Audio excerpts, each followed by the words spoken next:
Hello दोस्तों, welcome to my YouTube channel. अभी तक हम लोगों ने रेशियो एंड प्रोपोर्शन चैप्टर का best previous year question number 1 से लेकर क्वेश्चन नंबर 200 तक सॉल्व किया। आज की क्लास में हम लोग सॉल्व करने वाले हैं क्वेश्चन नंबर 201 से। तो चलिए आज का पहला क्वेश्चन देखते हैं। If A comma B and C are positive number such that A square plus B square is to B square plus C square is to C square plus A square equal to 34 is to 61 is to 45, then find b minus a is to c minus b is to c minus a। यहाँ पे देखिए, यहाँ पे अभी क्या है, a and b and c के बारे में हमें पता होना चाहिए। तो इसको अभी जोड़ दीजिए। इसको जोड़ने के बाद हर एक टर्म दो बार आएगा, मतलब 2 into A square plus B square plus C square that is equal to क्या हुआ, इन तीनों को जोड़िए। 5 + 1 6, 6 + 4 10, 10 में से 0 यहाँ 1 कैरी, फिर 4 + 6 10, 10 + 3 13, 13 + 1 14, ये आ गया 140। मतलब A square plus B square plus C square कितना आया 140/2 डेट इज इक्वल टू 70। अभी देखिए अभी क्या हुआ, यहाँ पे ए स्क्वायर प्लस बी स्क्वायर हमें पता है 34। तो यहाँ से क्या आएगा, यहाँ से आप इस टोटल वैल्यू से इसको आप माइनस करेंगे तो कितना आएगा, सी स्क्वायर आएगा। तो सी स्क्वायर आएगा 70 माइनस आएगा 34 डेट इज इक्वल टू 36। ये 36 हो गया, सी स्क्वायर 36 हो गया का मतलब है सी कितना हो गया, सी हो गया 6। यहाँ देखिए B square plus C square, B square plus C square, ये माइनस करिए टोटल वैल्यू से, ये आ जाएगा यहाँ पे तब आएगा ए स्क्वायर हो गया है 70 minus 61 which is equal to 9। A square अगर 9 के बराबर है, ए आ गया 3। यहाँ पे देखिए सी square plus A square, C square plus A square में से टोटल वैल्यू से ये माइनस करिए, ये माइनस करने के बाद आपका आएगा बी स्क्वायर। तो बी स्क्वायर कितना हुआ, बी स्क्वायर हुआ 70 माइनस 45, इसका मतलब है 25। तो बी कितना आ गया, बी हो गया 5। तो ए बी सी का टोटल जो एक्चुअल वैल्यू है वो कितना आया 3 5 6। क्वेश्चन क्या पूछ रहा है, B minus A, C minus B and C minus A का ratio.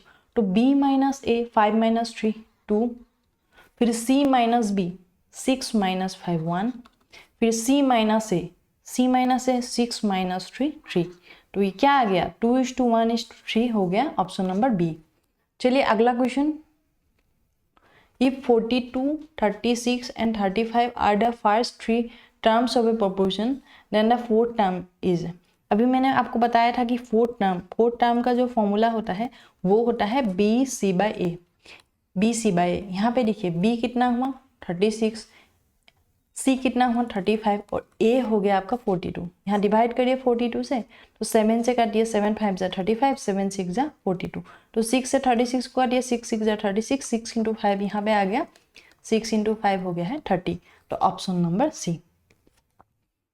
Next question, the ratio of the monthly incomes of X and Y is 5:4 and that of their monthly expenditure is 9:7. If the income of Y is equal to expenditure of X, then what is the ratio of savings of X and Y? यहाँ पे क्या बोला है कि X है और Y है, ठीक है। यहाँ का इन दोनों का जो इनकम का रेशियो है वो कितना है 5:4। अब एक्सपेंडिचर का रेशियो कितना है, एक्सपेंडिचर का रेशियो बोला है 9:7। और एक सेंटेंस का जो कैच है वो है, मतलब ये आप बोल सकते हैं कि ये फैक्ट है। ये फैक्ट क्या है, income of Y, income of Y कितना है, ये 4 है, ठीक है। ये बराबर है that is equal to expenditure of X, expenditure of X कितना हुआ 9। क्या ये बराबर है, नहीं, ये बराबर नहीं है। बराबर करने के लिए इस रेशियो को हम क्या करेंगे 9 से मल्टीप्लाई करेंगे, तभी तो ये जाके 4 × 9 36 हो गया और इसको भी 36 बनाना है। मतलब इस रेशियो को हम मल्टीप्लाई करके इसका अपोजिट जो नंबर है वो है 4 से, ठीक है।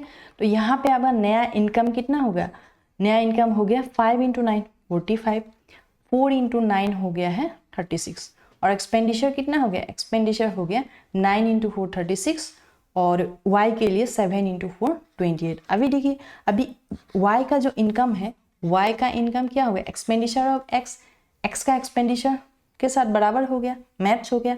अभी देखिए यहाँ पे सेविंग्स का रेशियो पूछ रहा है, सेविंग्स का रेशियो इनकम माइनस एक्सपेंडिचर क्या होता है, सेविंग्स होता है। तो सेविंग्स कितना होगा 45 से 36 माइनस करिए, यहाँ पे रह गया है 9, फिर 36 से 28 माइनस करिए, यहाँ पे रह गया है 8। तो क्या आया, सेविंग्स का रेशियो है 9:8, ऑप्शन नंबर डी। अगला question, the income of A is 2/3 of B is income. मतलब दो आदमी हैं ए एंड बी, इन दोनों का जो इनकम का रेशियो है वो कितना है, अगर ए 2 है तो बी का इनकम है 3। ठीक है, अब नेक्स्ट क्या बोल रहे हैं, expenditure of A is 3/4 of B is expenditure. मतलब एक्सपेंडिचर ए का अगर 3 है तो बी का कितना होगा, 4 है। ए का अगर 3 है, बी का हो गया 4। नेक्स्ट क्या बोल रहा है, if 1/3 of the income of B is equal to the expenditure of A. 1/3 of the income of B, 1/3 of the income of B, इसका 1/3 करिए, इसका 1/3 करने के बाद यहाँ आ गया 1। ठीक है, ये 1 किसके बराबर है, ये बराबर है एक्सपेंडिचर ऑफ ए। ए का एक्सपेंडिचर भी 1 होना चाहिए। ठीक है, ये क्या होना चाहिए, 1 होना चाहिए। क्या यहाँ 1 है, 1 नहीं है, तो इसका मतलब इसको एक्सपेंडिचर ऑफ ए को ना 1 बनाना पड़ेगा, क्योंकि क्वेश्चन बोल रहा है कि 1/3 of the income of B मतलब 1, ये 1 होना चाहिए एक्सपेंडिचर ऑफ ए। तो 1 बनाने के लिए इस एक्सपेंडिचर को पूरा का पूरा रेशियो को हमें डिवाइड करना पड़ेगा 3 से, तभी तो 1 बनेगा, तभी तो ये जो फैक्ट बोला है ये मैच हो जाएगा। ठीक है, अब जब आप 3 से डिवाइड करोगे तो यहाँ पे नया एक्सपेंडिचर आ गया 3/3 1, यहाँ पे आ गया 4/3, तो ये मैच हो गया। यहाँ पे देखिए बी का जो इनकम है 3 का 1/3 हो गया 1, अभी ये 1 बराबर हो गया ए का जो एक्सपेंडिचर है उसके साथ बराबर हो गया है। ठीक है, अभी क्या है, यहाँ लिखते हैं इनकम इनिशियली कितना था, 2:3 हो गया, और एक्सपेंडिचर, अभी नया एक्सपेंडिचर जो इस फैक्ट के बेसिस पे हमने नया एक्सपेंडिचर का रेशियो बनाया है 1:4/3 है ना। अब सेविंग्स क्या है, सेविंग्स इनकम माइनस एक्सपेंडिचर होता है, सेविंग्स इनकम माइनस एक्सपेंडिचर होता है। 2 - 1 1 हो गया, फिर 3 - 4/3 हो गया, है ना। यहाँ 1 रह गया, 3 × 3 9, 9 - 4 5, 5/3 रह गया, तो इसको हम लिख सकते हैं 3:5। तो क्वेश्चन क्या पूछ रहा है, ratio of the savings of A and B. A and B का जो सेविंग्स है वो कितना आया, वो आया 3:5, ऑप्शन नंबर बी। चलिए अगला question, the ratio of the incomes of A and B in 2020 was 5:4. The ratios of their individual incomes in 2020 and 2021 were 4:5 and 2:3 respectively. If the total income of A and B in 2021 was 7,05,600, then what was the income of B in 2021? मतलब यहाँ पे इस question में 2 साल के बारे में बोल रहा है, एक तो 2020, यहाँ पे एक कहानी हुआ, और नेक्स्ट हुआ है 2021 में।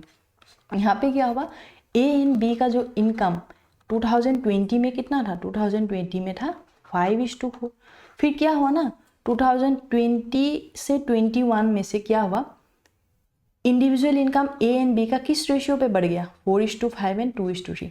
मतलब ये यहाँ पे बढ़ गया है 4:5, और बी कैसे बढ़ गया है, ये हो गया 2:3। मतलब पहले 2 होगा तो अभी 3, ए का पहले 4 होगा तो अभी 5। लेकिन यहाँ पे बोल रहा है कि 2021 में जो टोटल जो ए एंड बी का जो इनकम है 2021 में वो है 7,05,600। ठीक है, अब हमें टोटल ए एंड बी का जो रेशियो 2021 में निकालना है। ठीक है, यहाँ पे देखिए, यहाँ पे 2020 में ए का इनकम कितना है 5, और रेशियो के फॉर्म में ये होना चाहिए 4, लेकिन ये यहाँ पे 4 है क्या, नहीं है। इसका मतलब इस रेशियो को हमें क्या किससे मल्टीप्लाई करना पड़ेगा, 4 से, तभी जो यहाँ 4 आप मल्टीप्लाई कर दोगे तो एक होल नंबर आ जाएगा, 4 से लेके 5 तक निकालने का इजी होगा। तो यहाँ इसीलिए ए एंड बी का जो स्टार्टिंग का जो 2020 में जो इनकम था ये कितना था 5:4, इसको हम मल्टीप्लाई करेंगे 4 से। ठीक है, यहाँ ऐसा करने के बाद 2020 में ए एंड बी का जो इनिशियल जो सैलरी है वो हो गया 5 × 4 20, फिर बी का हुआ 4 × 4 16, ये हो गया। फिर क्वेश्चन बोल रहा है कि ये 2020 से 2021 तक किस रेशियो में बढ़ जाएगा, 4:5 में। मतलब 4 का वैल्यू है 20, मतलब 4 से 20 कितना गुना, 5 गुना, तो 5 कितना होगा, 5 × 5 25। ठीक है, तो ए का इनकम हो गया 25। अभी नेक्स्ट देखिए, यहाँ पे बी का इनकम किस रेशियो में बढ़ चुका है, 2:3 में। मतलब इनिशियली 2 का वैल्यू कितना हुआ 16, मतलब ये 8 गुना, ये 8 गुना हो गया, तो 3 का वैल्यू कितना हुआ, ये भी 8 गुना हो जाएगा, ये हो गया आपका 24। तो ए एंड बी का जो इनकम 2021 में जोड़िए, टोटल इनकम कितना हुआ 25 प्लस 24, ये हो गया आपका 49, ये हो गया 49। क्वेश्चन बोल रहा है कि total income of A and B 49 नहीं है, इतना है, मतलब 49 को हम कॉरेस्पॉन्ड करेंगे 7,05,600 से, है ना, ये हो गया। और क्वेश्चन बोल रहा है कि income of B in 2021, B का इनकम 2021 में कितना है 24, मतलब 24 के बारे में पूछ रहा है। एक का वैल्यू कितना होगा, यहाँ एक का वैल्यू हो गया 705,600 डिवाइडेड बाय 49। हमें चाहिए बी का इनकम है 24, तो इस रेशियो को हम इस फ्रैक्शन को मल्टीप्लाई करेंगे 24 से। तो यहाँ 7 से काटिए, 7 7 जा 49, 7 से काटिए 10 बार गया, यहाँ 0 रह गया, 7 इंटू 8 56, यहाँ पे 0, तो यहाँ हो गया आपका 100। यहाँ आप 7 से काटिए, नहीं यहाँ फिर से 7 से काटिए, 7 4 जा 14 जा 98, फिर 2 रह गया, 7 4 जा 28, तो ऊपर रह गया है आपका 14400 इंटू 24। तो यहाँ कितना रहेगा 0 0, और यहाँ पे देखिए 4 इंटू 4 करने के बाद क्या आएगा 6 आएगा। अब यहाँ ऑप्शन में देखिए, ऑप्शन में 0 0 सब में है, ठीक है। यहाँ पे देखिए, यहाँ 600 आया, लास्ट 3 डिजिट कितना आया 600 आया। 600 बी ऑप्शन में है क्या, नहीं है। सी ऑप्शन में है क्या, नहीं है। डी में है क्या, नहीं है। एक ही ऑप्शन है, वो है ऑप्शन नंबर ए। लास्ट में इसका जो 3rd डिजिट है 100 प्लेस में जो डिजिट है वो 6 यहाँ पे मैच हो रहा है, ठीक है। तो ये हो गया ऑप्शन नंबर ए। इस क्वेश्चन को आपको पूरा सॉल्व नहीं करना है, ऐसे ऑप्शन से ही करना है, ठीक है। तो चलिए अगला question, ratio of monthly incomes of A and B is 4:5 respectively. Ratio of monthly savings of A and B is 14:19 respectively. If the monthly expenditure of A and B is 1200 is, then what is the difference between the monthly income of A and B? मतलब क्या बोल रहे हैं, A और B का जो monthly income है उसका रेशियो है 4:5। फिर क्या हुआ, कुछ समय के बाद ना उन्होंने एक्सपेंडिचर दोनों ने बराबर करने लगा। मतलब ये एक्सपेंडिचर अगर 1200 कर रहा है तो ये भी 1200 कर रहा है, ठीक है। अगर इक्वल एक्सपेंडिचर कर रहा है तो यहाँ पे इन दोनों के बीच जो डिफरेंस है वो भी बराबर होना पड़ेगा। यहाँ पे है आपका 14, ठीक है, ये हो गया 14, फिर यहाँ पे रह गया है 19, ठीक है। अभी मैंने आपको लास्ट क्लासेस में बताई थी कि इस टाइप का क्वेश्चन में जब बराबर वैल्यू कम होता है या ज़्यादा होता है, यहाँ पे क्या हुआ 1200 एक्सपेंडिचर हो गया है, ठीक है, 1200 एक्सपेंडिचर हो गया। इस क्वेश्चन को आपको करना है क्रॉस से। कैसे, क्रॉस से। तो 19 इंटू 4 हो गया 76, 14 इंटू 5 हो गया 70। तो 76 एंड 70 में डिफरेंस कितना आया, वो हो गया 6, ठीक है। और यहाँ पे देखिए, यहाँ पे इन दोनों का आप लीजिए क्रॉस करिए, ये हो गया आप 19 माइनस 14, यहाँ 1200 कॉमन आएगा तो यहाँ 1200 रख दिया, तो यहाँ कितना आया 5 into 1200 that is equal to 6000, है ना। ये 6000 किसके साथ बराबर करना है 6 के साथ, तो 6 का वैल्यू आया 6000, तो एक का वैल्यू कितना आया, एक का वैल्यू आया 1000। लेकिन अब क्वेश्चन क्या पूछ रहा है कि difference between the monthly income of A and B. Monthly income A and B का जो डिफरेंस है वो कितना होगा, ये 1 हो गया। हमें पता है एक का वैल्यू 1000, तो डिफरेंस भी 1000 है। मतलब इन दोनों की जो ए एंड बी का जो मंथली इनकम का डिफरेंस है वो कितना है, वो है 1000, ऑप्शन नंबर सी। चलिए next question, the number of books on mathematics, physics and chemistry in a university library is in the ratio 8:5:9. There is a proposal to increase these books by 10%, 5% and 5% respectively. What will be the ratio of the number of books after increment? अच्छा अभी देखिए, यहाँ पे 10% का मतलब होता है क्या, इनिशियली अगर 100 रहेगा वो 10% बढ़ जाएगा मतलब 110 हो जाएगा, ठीक है। 5% का मतलब इनिशियली 100 रहेगा वो लास्ट में जाके रह जाएगा 105, ठीक है। अब ऐसा हो गया, तो यहाँ पे क्या बोला है कि मैथमेटिक्स, फिजिक्स एंड केमिस्ट्री का इनिशियली कितना नंबर ऑफ बुक्स था लाइब्रेरी में 8:5:9। फिर बोला गया कि सब में ना अलग अलग परसेंटेज से बढ़ जाएगा, मतलब 8 कितना हो गया, पहले अगर 100 होगा ये 110 हो जाएगा, मतलब 8 कितना हो गया, अभी 10% बढ़ के इसको 110 लिख सकते हैं, ठीक है। अब फिजिक्स था 5, फिर 5% बढ़ा दीजिए, 5 इंटू 105 हो गया, ठीक है। केमिस्ट्री था 9, फिर केमिस्ट्री में भी 5% बढ़ गया, 2 हो गया, 9 इंटू 105, ये 105 हो गया। यहाँ पे देखिए, यहाँ पे 5 से काटिए, 5 से करने के बाद यहाँ पे रह गया 5 2 जा 10, यहाँ पे रह गया 2, तो 5 22 जा 110। यहाँ पे 5 कैंसिल हो गया, फिर यहाँ पे 5 से काटिए, ये रह गया 21, यहाँ रह गया 8 इंटू 22 176, फिर यहाँ रह गया है 105, और यहाँ रह गया है 9 इंटू 21, 9 इंटू 1 9, 9 इंटू 2 18। ठीक है, तो ये आया ऑप्शन नंबर सी। ठीक है, तो next question, what should be subtracted from 30, 56, 40 and 76 so that the remaining numbers में बी प्रोपोर्शनल। मतलब ये चार नंबर से कौन सा ऐसी नंबर हमें माइनस करना है, सब्सट्रैक्ट करना है, ताकि ये चारों नंबर माइनस करने के बाद प्रोपोर्शन में हो जाए। इसको आप ऑप्शन से भी कर सकते हैं, जैसे 30 minus x divided by 56 minus x equal to 40 minus x divided by 76 minus x, ऐसे आप कर सकते हो। ठीक है, या तो आप ये मेथड अपना सकते हो या तो आप ऑप्शन से पुट करिए, मतलब एक्स में 4 करिए, फिर 10 करिए, फिर 6 करिए, 8 करिए, लेकिन ये आप लेंदी हो जाएगा। ऑप्शन से अगर पहला ऑप्शन में आंसर आ गया तो ठीक है, दूसरा में आ गया तब भी ठीक है, लेकिन मान लीजिए आपका ऑप्शन ही 4th में है, तब क्या करोगे आप, लेंदी हो जाएगा। तो इसीलिए मैंने आपको लास्ट क्लासेस में बोली थी कि इसको करने का तरीका होता है, एक्स को डायरेक्ट निकालने का क्या तरीका है, पहले इस एक्सट्रीम्स को मल्टीप्लाई करिए 30 इंटू 76, फिर माइनस करिए, फिर यहाँ मीन कितना है 56 इंटू 40, इसको मल्टीप्लाई करिए 56 इंटू 40 हो गया। फिर क्या करना है, न्यूमरेटर में ये हो गया, डिनोमिनेटर में क्या कहानी चलेगी, ये चलेगी कि एक्सट्रीम्स का अभी जोड़ दीजिए, 30 प्लस 76 जोड़ना है। ठीक है, फिर माइनस करना है, फिर माइनस करके क्या है, ये जो मीन है 56 एंड 40 इसको जोड़ना है, 56 प्लस 40। ठीक है, यहाँ कितना आएगा, यहाँ आ गया आपका 106 माइनस 56 प्लस 40, यहाँ पे आपका आ गया 96। तो नीचे कितना रहेगा, नीचे रह गया है 10, नीचे कितना होगा 10। इस 10 में से सब आप न्यूमरेटर को डिवाइड करिए, डिवाइड करने के बाद ये 10 से यहाँ 0 का कैंसिल होगा, यहाँ पे भी 0 कैंसिल होगा, तो ऊपर क्या रह गया 3 इंटू 76 माइनस 56 इंटू 4, इसको आप मल्टीप्लाई कर लीजिए, 3 इंटू 6 18, 1 करिए, 3 इंटू 7 21, 21 प्लस 1 22, माइनस 4 इंटू 6 24, 24 में से 4 यहाँ 2 कैरी, 5 इंटू 4 20, 20 प्लस 2 22। ठीक है, तो 228 माइनस 224 कितना आया, ये आया 4। ठीक है, तो ऑप्शन नंबर ए। तो देखा आपने ये वाला मेथड कितना इजीली आपको आंसर आ रहा है। तो यही वाला तरीका आपको एग्जाम में अपनाना है, और कैलकुलेशन बहुत फास्ट होनी चाहिए, ठीक है, तो चलिए अगला question, the number of marbles in 3 bags in the ratio 2:3:4. If 12 marbles are added to each bag, then the ratio changes to 8:11:14. मतलब एक बैग है, उस बैग में कितना है 2:3:4 रेशियो में मार्बल्स है। फिर कुछ समय के बाद क्या होगा ना, सारा बैग में ना 12 बढ़ जाएगा, तब होगा ये 8:11:14, ये इतना हो जाएगा, है ना। ये होने के बाद क्या होगा,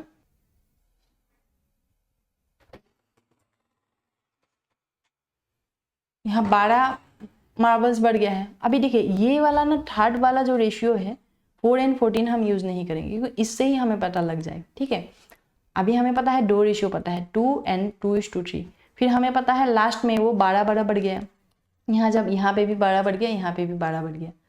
ठीक है, ये पहला बैग में और दूसरा बैग में 12 बढ़ गया, तो लास्ट में जाके वो रेशियो बना 8:11। ठीक है, यहाँ पे कितना बढ़ गया था 12, और इसमें बैग 2 में भी 12 हो गया था। अभी क्रॉस करने बोली थी इस टाइप का क्वेश्चन के लिए, है ना, जब सेम नंबर से बढ़ता है तो क्या होना, क्रॉस करना है। ठीक है, ये कितना होगा 11 इंटू 2 हो गया ये 22, फिर 8 इंटू 3 हो गया आपका 24, तो 24 माइनस 22 करिए, 24 माइनस 22 ये आ गया आपका 2, ये 2 आ गया। फिर यहाँ क्रॉस करिए, यहाँ क्रॉस करने के बाद 12 इंटू 8 आ गया 96। ठीक है, ये 96 से माइनस करिए 11 इंटू 12 कितना होगा, ये हो गया आपका 132। अब बताइए 132 एंड 96 के बीच कितना गैप होता है, 36 होता है, ये 36 हो गया। मतलब दो को हम किसके बराबर कर सकते हैं 36। ठीक है, ये 2 को 36 के बराबर कर सकते हैं। तो एक का मतलब हो गया 18, एक का मतलब हो गया 18। अभी हमें पता है टोटल जो था ना, टोटल मार्बल्स कितना था इनिशियली बिगिनिंग में, टोटल नंबर ऑफ मार्बल्स कितना था 2 + 3 + 4, 2 + 3 + 4 का मतलब होता है 9। ठीक है, ये होता है 9, तो 9 का वैल्यू कितना आएगा 18 इंटू 9, 18 इंटू 9 आ गया आपका 162। ठीक है, ये 162 आया, ऑप्शन नंबर बी। यहाँ पे देखिए 18 इंटू 9 का मतलब होता है 9 इंटू 8 2, मतलब यूनिट डिजिट 2 आ गया। यूनिट डिजिट 2 कौन सा ऑप्शन में है? ऑप्शन नंबर बी, एक ही ऑप्शन में है। तो यहाँ पे आपको ऐसे टिक करना है, निकल के जाना है, पूरा सॉल्व नहीं करना है। Next question, the mean proportional of 6 and 54 is how much more than 15? Mean proportional का फॉर्मूला क्या होता है? Under root A into B. यहाँ ए बी कितना है? 6 इंटू 54, ठीक है, ये हो गया। तो यहाँ को हम 54 को 9 इंटू 6 लिख सकते हैं। तो यहाँ रूट अंडर रूट कितना आएगा? 6 इंटू 9 इंटू 6, मतलब 6 इंटू 6, यहाँ पे 6 आ गया, रूट 9 का मतलब 3 हो गया, ये हो गया 18, ठीक है। ये 18 कितना बड़ा है पूछ रहा है, किससे? 15 से। 18 15 से कितना बड़ा है? 3 बड़ा है, ठीक है, option number A. Next question, find the mean proportional between this and this. Again same, under root A into B होता है। यहाँ पे ए कितना है? p minus q divided by p plus q into p q by p square minus q square. मतलब यहाँ पे हम लिख सकते हैं p minus q into p q divided by p plus q into p minus Q plus p plus Q, ऐसे लिख सकते हैं। यहाँ पे p माइनस क्यू कैंसिल हो गया और ऊपर रह गया रूट पी क्यू और नीचे रह गया है आपका under root p plus q whole square. यहाँ होल स्क्वायर, ये स्क्वायर से ये रूट हट जाएगा, तो यहाँ रह जाएगा root over p into q divided by p plus q. ये बराबर हो रहा है ऑप्शन नंबर डी के साथ, ठीक है। तो ये हो गया option number D. Next question, a varies directly as the positive square root of b and inversely as the cube of c if a equal to 15, b 27 है, c 2 है, then find b if a is equal to 9 and c equal to 2। मतलब a कैसे very हो रहा है? Directly very, मतलब a जब बढ़ रहा है तो यहाँ पे जो चीज़ बोल रहा है ना वो भी डायरेक्टली बढ़ेगा। a varies directly as the positive square root of b। Positive square root of b का मतलब ये हो गया, ये पहला इक्वेशन हो गया। इसको हम लिख सकते हैं a equal to k1 into root b, ठीक है, ऐसा लिख सकते हैं। फिर नेक्स्ट बोल रहा है कि a varies inversely as the cube of c, मतलब a c का क्यूब का उल्टा जाता है, इन्वर्सली प्रोपोर्शनल होता है। मतलब इसको लिख सकते हैं a equal to k2 by 1 by c cube, है ना, ऐसा बोल सकते हैं। अब क्या क्या वैल्यू दिया गया है ना? a का वैल्यू दिया गया है, a का वैल्यू 15 है, b का वैल्यू 27 है, तो k1 का वैल्यू आ जाएगा, k1 का वैल्यू आ जाएगा, है ना, k1 का वैल्यू आ जाएगा आपका यहाँ पे। यहाँ देखिए आप, a हो गया 15, k1 में से k1 लिख दिया और रूट b का मतलब रूट b, ये हो गया 27। इसको हम क्या लिख सकते हैं? 9 इंटू 3, 9 इंटू 3 लिख देंगे। यहाँ होगा k1 इंटू रूट 9 का मतलब 3 हो गया, 3 रूट 3, यहाँ 15 हो गया। तो k1 कितना आ गया? k1 आ गया आपका, यहाँ 3 से 15 कटिए 5 बार, तो यहाँ आया 5 बाई रूट 3। k1 का वैल्यू हो गया 5 बाई रूट 3। यहाँ अभी हमें क्या पूछ रहा है? b का वैल्यू, जब a एंड c के बारे में हमें पता है, ठीक है। यहाँ देखिए आप a एंड c में a कितना है? a 15 है, k2 नहीं पता है, 1 बाई सी क्यूब का मतलब 2 क्यूब होता है, 1 बाई 8। तो k2 कितना है? k2 आया 120, ठीक है। अब यहाँ पे हमें पूछ रहा है b का वैल्यू कितना होगा जब a equal to 9 and c equal to 2 होगा, ठीक है। तो यहाँ पे पूछ रहा है b का वैल्यू कितना होगा? b का वैल्यू कितना होगा? a होगा हमारा, इसमें ही देखिए, यहाँ पे देखिए, पहला इक्वेशन पिक करने से ही आ जाएगा, इतना करने का जरूरत भी नहीं है। जैसे a कितना होगा? a हो गया 9, k1 5 बाई रूट 3 हो गया, ठीक है, ये हो गया। अब यहाँ पे b पूछ रहा है, तो b कितना हो गया? b हुआ आपका, b हमें नहीं पता है, यहाँ पे लिख लिया है, ठीक है। यहाँ पे रूट b हो गया, तो यहाँ पे रूट को हटाने के लिए इसको स्क्वायर करना पड़ेगा। ये कितना होगा? 81 हो गया। यहाँ पे हो गया 5 स्क्वायर 25, यहाँ रह गया है 3 इंटू बी। तो यहाँ हम ऐसे लिख सकते हैं 3 इंटू 81, ये हो गया आपका 24 मतलब 243 इक्वल्स टू यहाँ पे आपका हो गया है 25 इंटू बी। तो b का वैल्यू कितना आया? b का वैल्यू आ गया आपका 243 बाई 25, ऑप्शन नंबर बी। यहाँ पे देखिए आपको ये वाला पहला जो इक्वेशन बोल रहा है ना, a एंड b के भी जो रिलेशन है, इसी से आपको सब कुछ निकल के आया। मतलब a एंड b के भी जो रिलेशनशिप दिया है वो k1 आया। k1 का वैल्यू आप यहाँ पे पुट कर दीजिए, ठीक है, a equal to k1 root over b, यहाँ पे पुट करने के बाद b आ गया। तो ये वाला इक्वेशन का जरूरत नहीं। कभी कभी एग्जामिनर क्या करता है ना, हमें कन्फ्यूजन करने के लिए एक्स्ट्रा इन्फॉर्मेशन दे के रहा है, ये एक्स्ट्रा इन्फॉर्मेशन दिया है कन्फ्यूज करने के लिए, ये हमें यूज़ नहीं करना है। ऐसा क्वेश्चन आप प्रैक्टिस करोगे तो विथ प्रैक्टिस आपको पता लग जाएगा, ठीक है। चलिए next question, The sum of x is divided among A, B and C such that the ratio of the shares of A, B 6:7 है, B, C 3:2 है. If the difference between the shares of A and C is 540 then the value of x is कितना, ठीक है। अब देखिए A और B के बीच जो शेयर का रेशियो है वो 6:7, फिर B और C के बीच रेशियो कितना है 3:2। मतलब यहाँ पे देखिए यहाँ B बराबर है क्या, एक में 7 है एक में 3 है, मतलब ये नहीं है, तो इसको करने का आप बराबर भी कर सकते हो, या तो आप जो ट्रिक है वो ट्रिक क्या है, A:B:C निकालने का ट्रिक 6:3 होता है 18, ये A का वैल्यू, फिर B के लिए 7×3 21, फिर C के लिए 7×2 14 हो गया, ठीक है। अब A एंड C का जो डिफरेंस है, A एंड C का बीच जो डिफरेंस है वो कितना है, वो है 4। क्वेश्चन बोल रहा है 4 का वैल्यू है 540, 4 का वैल्यू है 540, मतलब एक का वैल्यू कितना आएगा, एक का वैल्यू हो गया, आप 4 से डिवाइड करिए 13 बार, 4 13 जा 52, यहाँ पे 2 रहेगा तो 4 5 जा 20, एक का वैल्यू आएगा इतना। अब टोटल वैल्यू कितना है, ए बी सी प्लस करिए, ए बी सी प्लस करने के बाद आया 18 21 एंड 14, ये कितना होगा 8 + 1 9, 9 + 4 13, यहाँ 1 कैरी, फिर 2 + 1 3, 3 + 1 4, 4 + 1 हो गया 53, ठीक है। यहाँ 53 से आप मल्टीप्लाई कर लीजिए, 53 × 135, ठीक है, 53 × 135 यहाँ पे करिए, 53 × 100 करिए पहले, 53 100 हो गया, फिर 53 × 30 हो जाएगा, 30 में से 0 यहाँ रहेगा, 3 3 = 9, 3 5 = 15, ठीक है। अब 53 × 5 हो जाएगा, 5 × 3 15, 1 कैरी, 5 × 5 25, 25 + 1 26, ठीक है, ये हो चुका है। यहाँ पे आने के बाद यहाँ रह गया 5, यहाँ रहेगा 9 + 6 5, ठीक है, मतलब लास्ट का 2 डिजिट आया 55, 55 एक ही ऑप्शन में है, ऑप्शन नंबर सी, तो मैं आगे सॉल्व नहीं करूँगी, इसको टिक करूँगी, ठीक है। तो ऐसे आपको करना है। तो चलिए next question, the some is divided among A, B, C and D such that the ratio of the shares of A and B is 2:3 and that of B and C is 1:2 and C and D is 3:4, that if the difference between the shares of A and D is 648 then the sum of the shares is, मतलब A और B के बीच जो shares का ratio है वो है आपका 2:3, ठीक है। फिर B एंड C के बीच क्या है शेयर्स 1:2 में है, फिर C एंड D में 3:4, C एंड D में है आपका 3:4, ठीक है। तो ऐसे आपका जब छोटा छोटा रेशियो होगा, मैंने क्या बोला था आपका A, B, C, D निकालने का क्या तरीका है, मल्टीप्लाई कर लीजिए आप। 2A के लिए 2 × 1 × 3 6 हो गया, B के लिए 3 × 1 × 3 9, C के लिए 3 × 2 × 3 ये हो गया आपका 18, और D के लिए हो गया आपका 3 × 2 × 4 ये हो गया 24, ठीक है।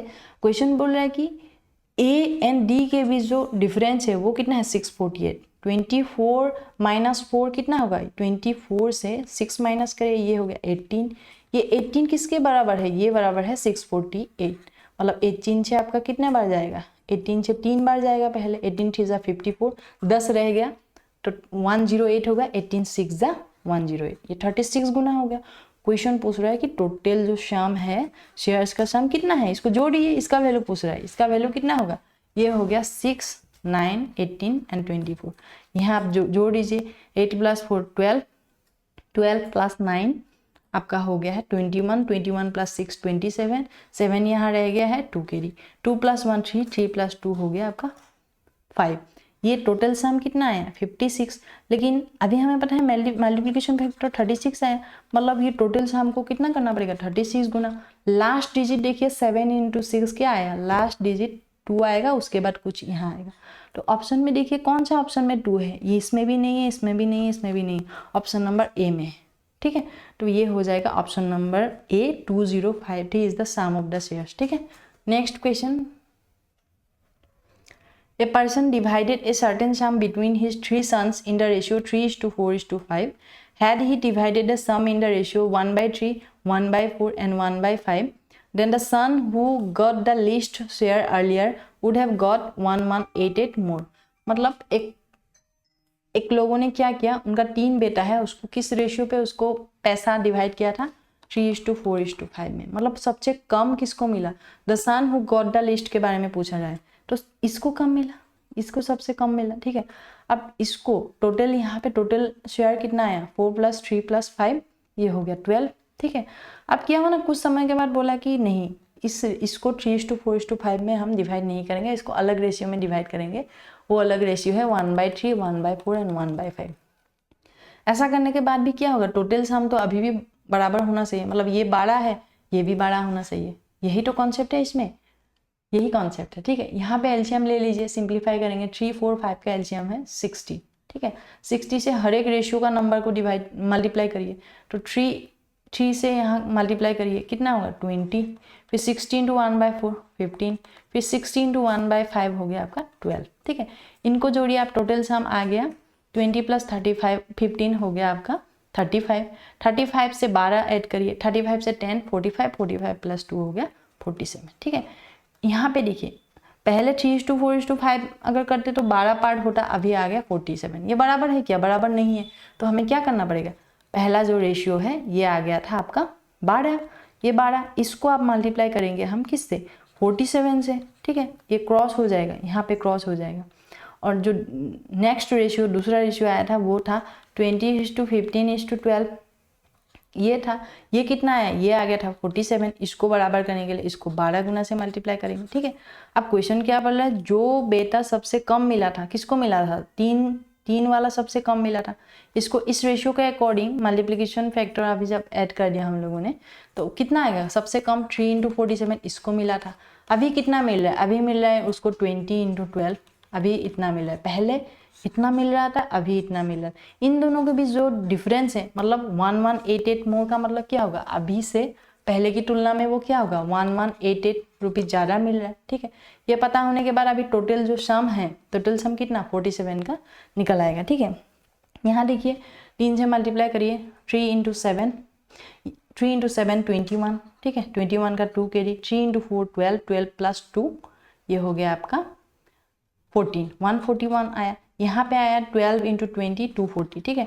तो 240 से 141 माइनस करिए, 240 से 141 माइनस करने के बाद आया 10 - 1 9, 13 - 4 हो गया आपका 9, ठीक है। 99, ये 99 बराबर करेंगे इसके साथ 1182, ठीक है। ये हो गया, ये आपका कितना गुना जा रहा है, पहले तो 1 गुना जाएगा, 91 से 118 को डिवाइड करोगे तो 1 गुना जाएगा, फिर यहाँ पे 1 गुना जाने के बाद रह गया है 99 जाने के बाद क्या रह गया, 99 जाने के बाद यहाँ पे रह गया 19, तो 19 और 8 मिला के 198 हुआ। 198 को डिवाइड करिए 99 से, कितना हुआ 2 गुना जाएगा, मतलब मल्टीप्लिकेशन फैक्टर कितना आया 12 आ गया। जब 1 का वैल्यू जब 12 हो गया तो टोटल जो सम कितना आया था, इसके अकॉर्डिंग हमारे रेशियो के अकॉर्डिंग 47 आया, तो टोटल जो रेशियो आया वो कितना होगा 47 × 47 हो गया।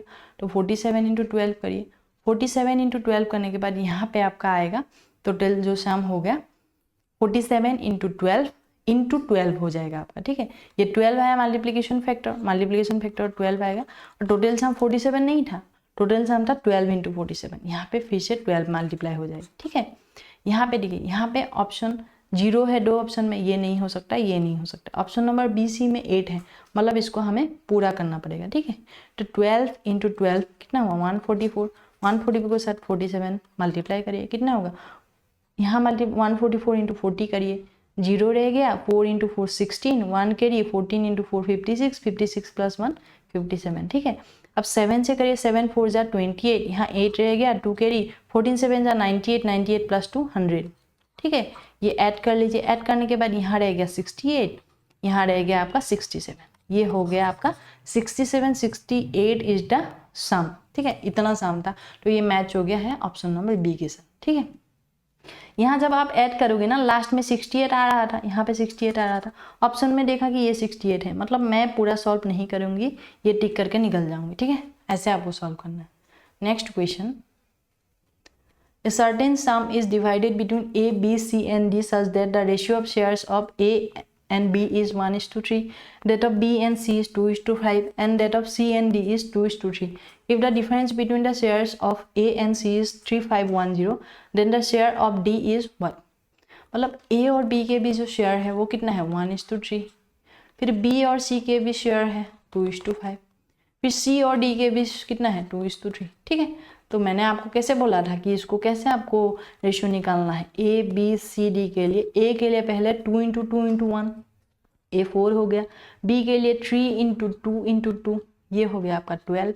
सी के लिए 3 इंटू 5 इंटू 2, ये हो गया आपका 30। ठीक है, अब डी के लिए इसको मल्टीप्लाई करिए 3 इंटू 5 15, 15 इंटू 3 हो गया 45। ठीक है, ये हो गया। आप क्वेश्चन बोला कि difference between the shares of A and C, A and C, A यहाँ 4 हो गया, सी 30, इन दोनों का जो डिफरेंस, इन दोनों का डिफरेंस आएगा 30 minus 4 26।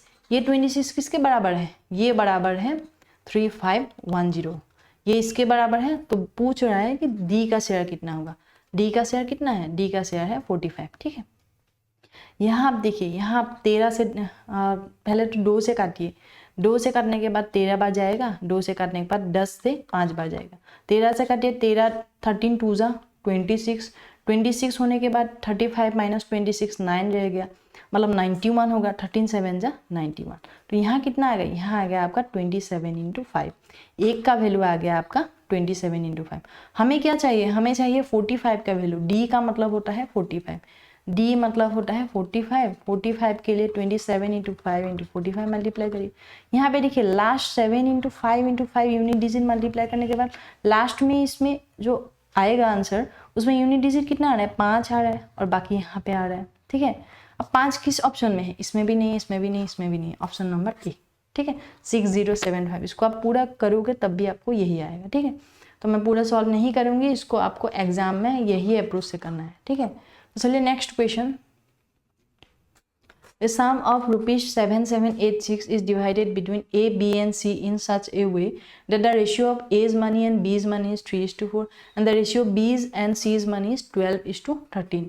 What was the amount received by B? Again very easy. A and B के बीच क्या रेशियो है, इन दोनों के बीच रेशियो है आपका 3:4। ठीक है, अब B और C के बीच क्या रेशियो है, वो है 12:13। हमें पता है B दोनों में, ये दोनों रेशियो में B बराबर होना चाहिए। तो B बराबर है क्या, नहीं, यहाँ पे 4 है, तो 4 को अब 12 करना पड़ेगा। ठीक है, 12 करने के लिए इसको, इस पूरा रेशियो का हम 3 से मल्टीप्लाई करेंगे। ठीक है, 3 से मल्टीप्लाई करने के बाद A B का रेशियो कितना आया, 3 इंटू 3 9, 3 इंटू 4 12, और B C का कितना आ रहा था 12:13। ठीक है, मतलब हम बोल सकते हैं कि A B और C का जो रेशियो होगा वो 9:12:13 हो गया। ये हो चुका है। अब क्वेश्चन बोल रहा है टोटल सम इतना है, टोटल कितना होगा, जोड़िए यहाँ पे 12 प्लस 9 हो गया 21, 21 प्लस 13 कितना होगा, ये हो गया आपका 34, ये हो गया आपका 34। ठीक है, क्वेश्चन बोल रहा है कि 34 नहीं है, टोटल सम है 7786। ठीक है, ये आपका 2 से काटिए 17 टाइम्स। ठीक है, अब 2 से काटिए 3 बार, 2 3 जा 6, एक रह गया, 2 8 जा 16, फिर एक रह गया 18 हो गया, 2 9 जा 18, फिर 2 3 जा 6। 17 से काटिए 2 टाइम्स, 17 2 जा 34, 4 रह गया है, 49 हुआ। अब 72 जा आपका कितना होगा, 34 हो गया। 49 से 34 माइनस करिए, कितना होगा 5 हो गया, और 1 रह गया। ठीक है, यहाँ पे 153 रहेगा। 73 के साथ क्या आप मल्टीप्लाई करोगे तो 150 होता है, 17 इंटू 9 होता है 153, मतलब एक का वैल्यू कितना है, एक का वैल्यू आया 229। ठीक है, अब क्वेश्चन पूछ रहा है बी का वैल्यू, बी का वैल्यू कितना होगा, बी का वैल्यू है 12, तो बी का वैल्यू है 12, 12 के साथ मल्टीप्लाई करिए, इसको आप मल्टीप्लाई करके देखिए।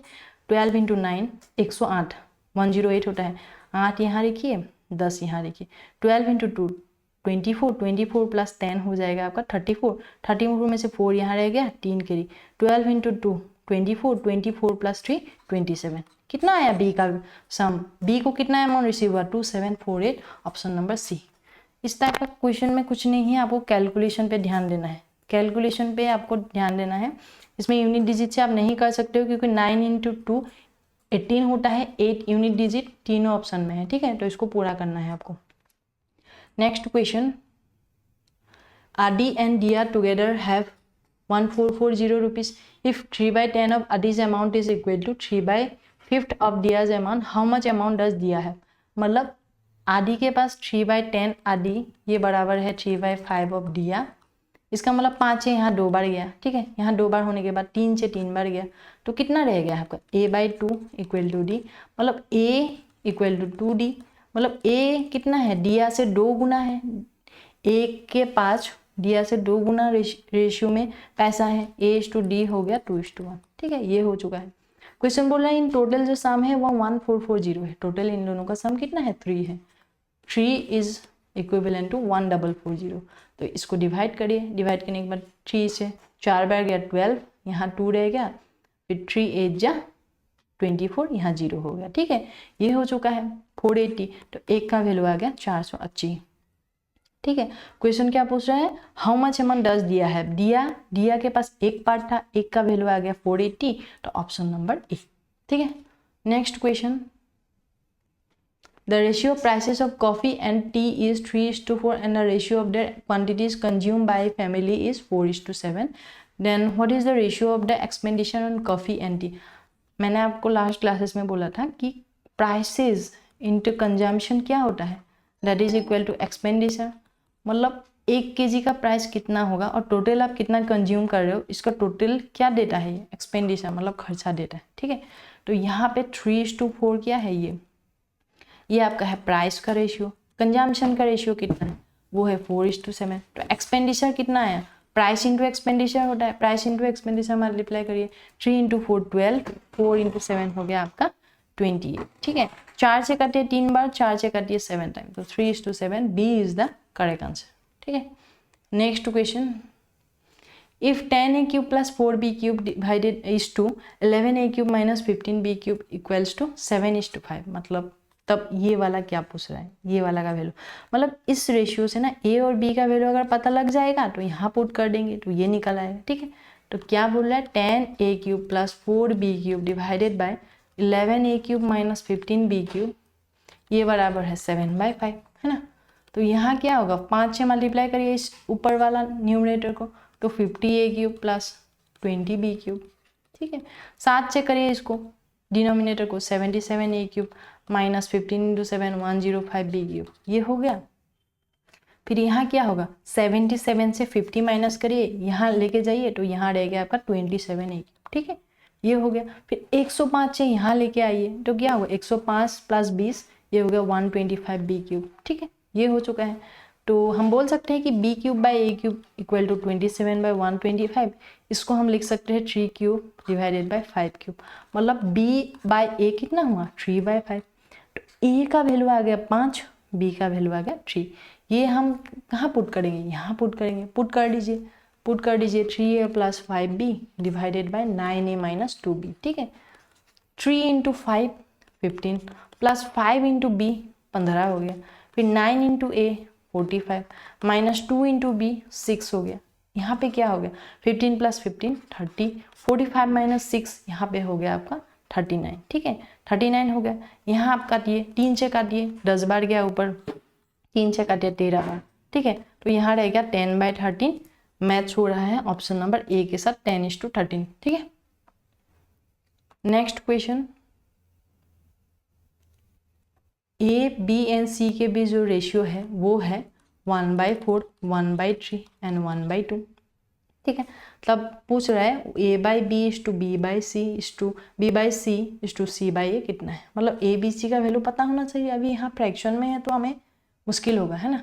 तो इसको हम क्या करेंगे, कुछ मुश्किल नहीं होगा। जैसे ये a/b निकालिए, ये a हो गया, ये b हो गया, ये c हो गया। a/b मतलब क्या होगा 1/4/1/3, ठीक है।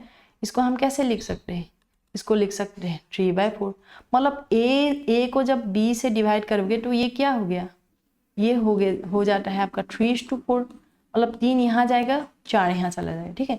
तो a/b = b/c = c/a क्या हो गया, a/b आ गया 3:4, ठीक है, मतलब ये यहाँ जाएगा, ये यहाँ जाएगा, ठीक है। अब b/c का मतलब ये 2:3 होगा, ये हो गया आपका 2:3, ठीक है। अब c/a का मतलब c यहाँ पे हो गया, a यहाँ पे होगा 1/4, ये यहाँ चला जाएगा, फिर ये यहाँ चला जाएगा, मतलब 4:2, ये हो जाएगा आपका 4:2। इसको हम फ्रैक्शन में कैसे लिख सकते हैं, 3/4, फिर 2/3 एंड 4/2, ठीक है। 4, 3 एंड 2 का जो आपका एलसीएम है वो कितना आएगा, ये आएगा 12, 12, ठीक है। अब 12 से ये तीनों रेशियो को मल्टीप्लाई करिए, 4 3 = 12, 3 × 3 9, ठीक है।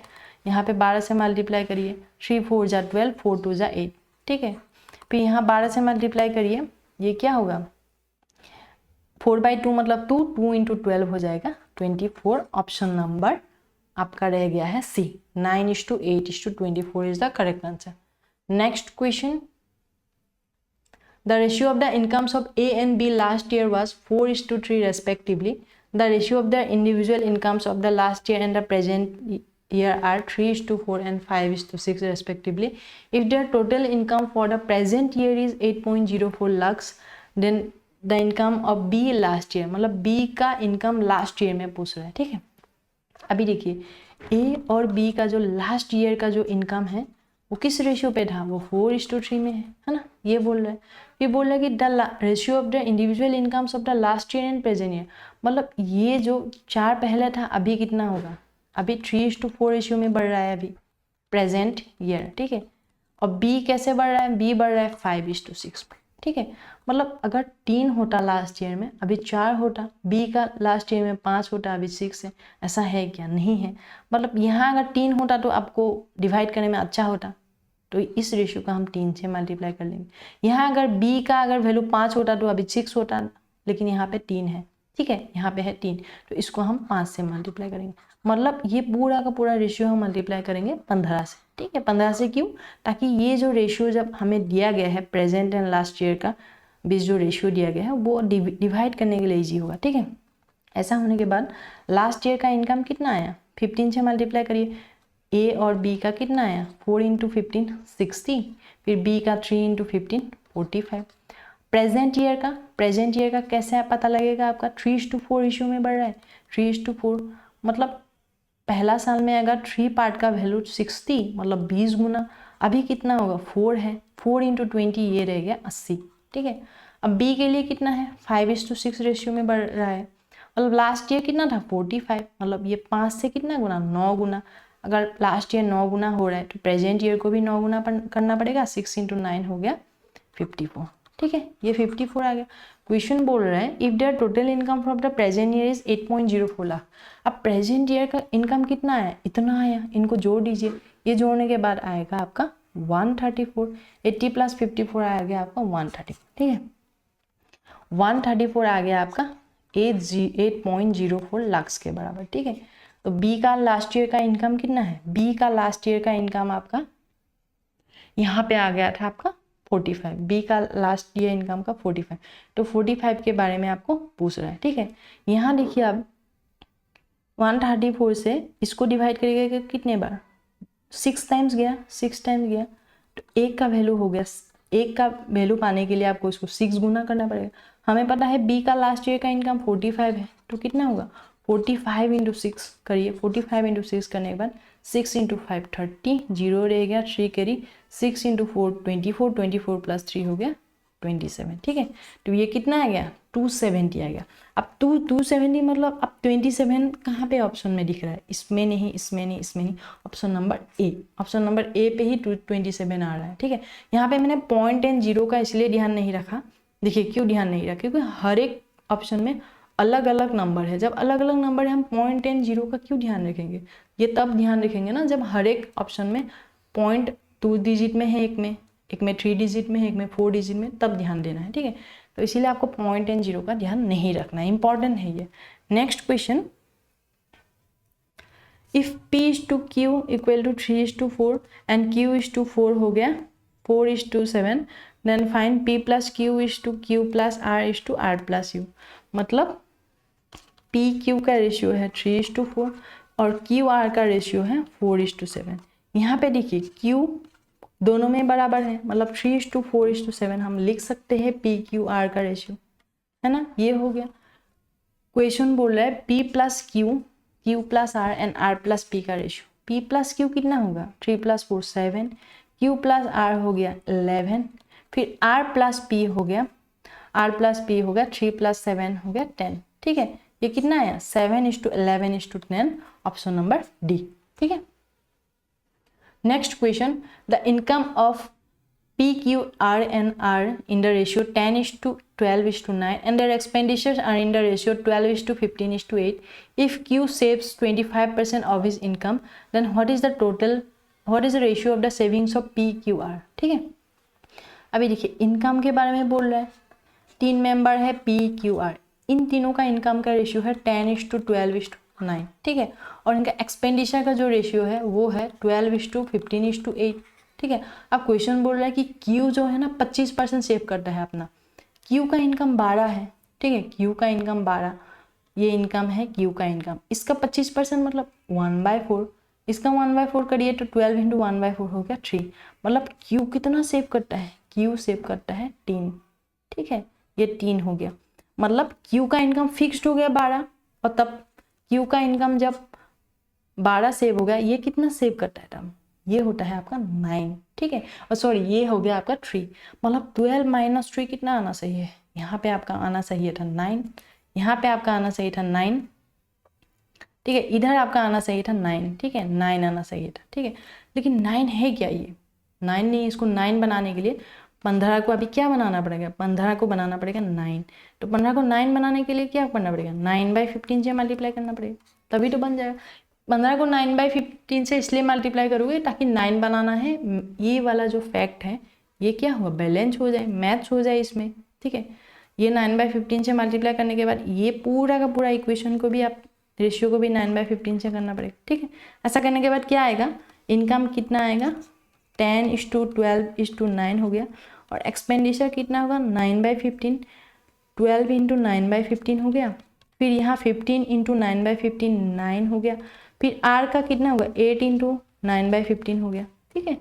यहाँ पे सेविंग्स आ गया, सेविंग्स क्या करना है, इसको माइनस करना है ना, इनकम माइनस एक्सपेंडिचर सेविंग होता है, ठीक है। यहाँ 3 से कटिए 4 बार, 3 से कटिए 5 बार, मतलब आप लिख सकते हैं ये 36/5, तो सेविंग्स कितना आया, एक P और Q एंड R का जो सेविंग्स है 10 - 36/5, ठीक है। अब Q का सेविंग्स तो हमें पता है 25% अगर वो सेव कर रहे हैं तो Q का 25% कितना होगा 3 हो गया, 12 - 3, ये मेंटेन होना चाहिए, ठीक है, ये एक्चुअल वैल्यू है वो, ठीक है, ये हो गया। फिर देखिए यहाँ पे 9 - 8 × 9/15, 9 - 72, 72/15 हो गया, है ना। 3 से कटिए 24 टाइम्स, 3 से कटिए 5 बार, मतलब 9 - 24/5 हो गया, यहाँ रह गया 3, यहाँ रह गया आपका 10 - 36/5, ठीक है, ये हो चुका है। अब देखिए 10 - 36/5 मतलब 5 × 10, 50, 50 - 36, 50 - 36 होता है आपका 14, ठीक है, ये हो गया 14/5 इस टू बी का सेविंग्स 3 हो गया। यहाँ देखिए 9 × 5 45, 45 - 24, 45 से 24 माइनस करिए, ये कितना होगा 21 हो गया, तो यहाँ रह गया आर का सेविंग्स हो गया 21/5, ठीक है। अब 4 रेशियो को ना 5 से आप मल्टीप्लाई करिए, 5 से मल्टीप्लाई करने के बाद पहला आपका रेशियो का वैल्यू आया 14, फिर 3 × 5 15, फिर 25/5 × 5 हो गया 21, ठीक है। तो ये मैच हो रहा है ऑप्शन बी के साथ, ठीक है। इंटरेस्टिंग क्वेश्चन है, इस टाइप का क्वेश्चन का आपको ये जो एक ही लाइन दिया होगा आपको कि क्यू इतना सेव करता है, अपना इनकम का इतना सेव करता है, क्यू का जो इनकम है ना तो पी का एक्सपेंडिचर का मान लीजिए 30% हो, इस टाइप का जो होगा ना एक लाइन दिया होगा, उस लाइन को ना आपको मेंटेन करना है।